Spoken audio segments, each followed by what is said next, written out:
Welcome to Not Milk Never Milk. Subscribe if you're lactose intolerant. In this video, I will show you how to make a delicious quinoa dressing. First, gather your ingredients. You'll need olive oil, fresh lemon juice, a touch of Dijon mustard, and some seasonings. This simple recipe transforms plain quinoa into a flavorful meal. It's perfect for meal prep or a quick weeknight dinner. Follow these steps for a vibrant, healthy addition to your plate. For the base, you'll need 1/4 cup of good quality extra virgin olive oil. Next, fresh lemon juice is key.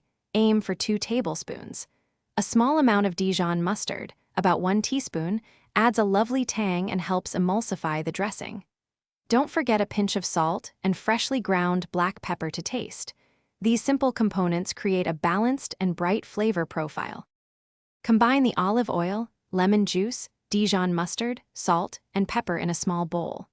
Whisk everything vigorously until well combined and slightly emulsified. Taste the dressing and adjust the seasonings as needed. You might want a bit more salt or a dash more lemon. For an extra layer of flavor, consider adding 1 clove of finely minced garlic or a sprinkle of fresh herbs like parsley or dill.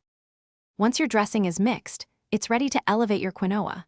Store any leftovers in an airtight container in the refrigerator for up to 5 days. Remember to give it a good shake before each use, as the ingredients may separate slightly. This dressing is incredibly versatile, not just for quinoa, but also for salads or roasted vegetables. For more great tips and deals, check the description below for links, including how to read anywhere with the new Kindle Paperwhite. Thanks for watching. If this was helpful, leave a like and consider subscribing. See you next time.